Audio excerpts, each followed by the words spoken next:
तो hello guys, hope आप सभी यार बढ़िया होंगे। आप लोगों में से काफ़ी सारे लोग परेशान हैं रिगार्डिंग जो केवाईसी प्रोसेस हो रहा है आप लोगों का टैबलेट और स्मार्टफोन के लिए।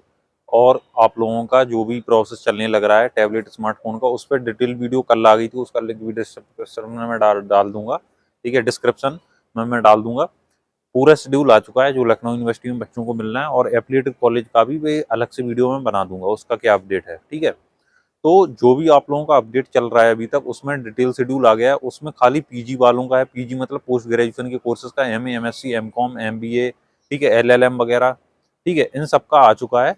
उसमें भी काफ़ी सारे बच्चों का उसमें नहीं है। ठीक है, तो उन बच्चों को बाद में दिया जाएगा, उनकी अलग से लिस्ट आएगी, क्योंकि सभी डिपार्टमेंट में, किसी भी डिपार्टमेंट में सारे बच्चों को नहीं मिल रहा है। ठीक है, एक ही कोर्स में साथ पढ़ते हैं, एक ही बैच है, फिर भी नहीं मिल रहा है सभी को।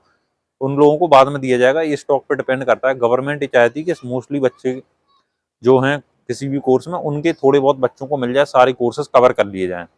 तो ऐसा शेड्यूल आ चुका है। 24 से बटने स्टार्ट होने हैं, 24 नवंबर से, और 30 तक चलेंगे। ठीक है, आगे वीडियो मैं बना दूंगा आप लोगों की कि वो योगी मोदी जी वाला जो वॉल पेपर है वो आप लोगों को कैसे हटाना है, उस पर भी बता दूंगा। ठीक है भाई, तुम्हारा डेवलपर है, ठीक है, हटा देंगे ये सब। योगी मोदी का कोई झुंझुना नहीं रहेगा उसमें फिर। हैं, बहुत खुश हो गए हो। हाँ, तो अब सुन लो। जो बच्चे हैं मेरे पास, काफी सारे लोगों का मैसेज आ रहा था कि ब्लैक लिस्ट का क्या सिस्टम है। ब्लैक लिस्ट की भी अलग से लिस्ट आई है, वो लिस्ट मैंने तो नहीं देखी, बट काफी सारे बच्चों ने भेजी भी है मेरे पास।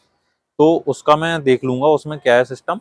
लेकिन ब्लैक लिस्ट का मैंने पूछा था जब हम लोगों को मिला था फर्स्ट टाइम पे, जब ये स्कीम स्टार्ट हुई थी आज से 2 साल पहले, एकाना स्टेडियम में बैठे थे, तो पूरे यूनिवर्सिटी से मैं ही अकेला ब्लैक लिस्ट में आया था। ठीक है, ब्लैक लिस्ट में होता क्या है बेसिकली मैं बता देता हूँ। ब्लैक लिस्ट जब जाता है, जब आप लोगों की रिक्वेस्ट 2 जगह से चली जाती है।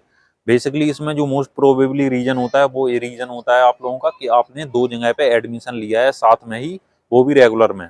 ठीक है, या फिर अगर प्राइवेट में भी आपने लिया है, तो उस इंस्टीट्यूट ने भी रिक्वेस्ट भेज दी है कि आपको टैबलेट स्मार्टफोन देना है, और यहाँ से भी रिक्वेस्ट चाहिए। तो 2 जगह से जब रिक्वेस्ट जाती है सेम जगह से, तो वो स्पैम में डाल देता है और वो ब्लैक लिस्ट में चली जाती है। और गवर्नमेंट का कहीं ना कहीं सही भी है कि आप 2 जगह से नहीं ले सकते हो, एक ही जगह से आपको लेना है। और अगर आप एक बार ब्लैक लिस्ट हो गए, तो आप मान लीजिए आपको फिर नहीं मिलेगा। ये दिमाग में आप मान लीजिए ये चीज़। ठीक है, मैंने भी और जगह एडमिशन ले लिया है, अभी तक कहीं से भी नहीं मिला है। ठीक है, और मेरा ये एग्जाम्पल नहीं है, मेरे काफ़ी फ्रेंड्स भी थे, उन्होंने भी साथ में लिया हुआ था, कहीं पे ईयर अलग अलग था, बट उनको भी आज तक नहीं मिला है। ठीक है, तो जिन भी बच्चों का ब्लैक लिस्ट में नाम आया है, ठीक है, उन्होंने कहीं पे लिया हुआ है दूसरी जगह, रेड कलर में लिख के आता है वो, तो उनको नहीं मिलेगा भाई, टू बी सॉरी। अगर आपका ब्लैक लिस्ट में, तो आपको नहीं मिलेगा। अब आपका ब्लैक लिस्ट वगैरह में नहीं है, या आपका लिस्ट में ही नाम नहीं आया है, ठीक है, जो रेगुलर स्टूडेंट्स की लिस्ट आई है अभी बटने के लिए पीजी में, तो उसमें आपको बता दूं कि सारे बच्चों का नहीं आया है उसमें। ठीक है, उसमें जैसे एक बैच में अगर 60 बच्चे हैं, तो उसमें से 40 का आ गया है या 30 का आ गया है। तो सारे बच्चों को एक साथ नहीं दे रहे हैं वो। जब अगली बार स्टॉक अवेलेबल हो जाएगा, तो अगली बार में बांट दिए जाएंगे, या जैसा जब स्टेडियम में बटे थे उसके जो बच्चे वहाँ पे लेने नहीं जा पाए, तो उनको बाद में दिया गया था यूनिवर्सिटी में ही। और अभी कुछ महीने पहले भी ऐसे ही डिपार्टमेंट वाइज बांटे गए थे। ठीक है, तो ऐसा होगा, आप लोगों को अपडेट दिया जाएगा जिन भी बच्चों का लिस्ट में नाम नहीं आया है। और यूजी वाले काफ़ी ज़्यादा परेशान है, क्योंकि यूजी वालों की जो 9,000 बच्चों की लिस्ट आई है, उसमें मोस्टली बच्चों के नाम हैं यूजी में।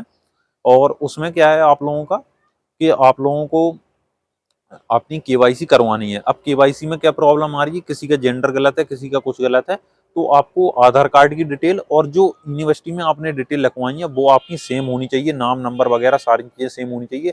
जो प्रॉब्लम एबीसी आईडी लिंक करने में आ रही थी, उसमें भी वो एक टाइप से केवाईसी ही थी। और ऐसी ही केवाईसी गवर्नमेंट इसलिए करवा रही है कि जिससे वेरीफाई हो सके कि आप ही राइट पर्सन हो उस चीज को लेने के लिए। ठीक है, इसलिए ये सब किया जा रहा है। तो किसी बच्चे का जेंडर गलत है, किसी बच्चे का नेम में गलत है, किसी का फादर नेम में एरर आ रहा है, तो आपकी डिटेल और जो यूनिवर्सिटी में डिटेल है वो आप लोगों के आधार कार्ड में सेम होनी चाहिए। आप सेम आधार कार्ड में चेंज करवा लीजिए। ठीक है, और यूनिवर्सिटी से भी अगर आधार कार्ड में सही है, यूनिवर्सिटी की तरफ से कोई गलती हुई, तो यूनिवर्सिटी में भी जाके आपका सही हो जाएगा। एग्जाम डिपार्टमेंट में आप कॉन्टैक्ट कर सकते हो कि आपको ये डिटेल आप लोगों को एडिट करवानी है, एडमिशन सेक्शन में भी जाके एडिट करवा सकते हो। ठीक है, तो ऐसा आप लोगों का रहने वाला है। बाकी अगर और कोई भी अपडेट होगी, तो आप लोगों को बताया जाएगा। Take care, bye bye.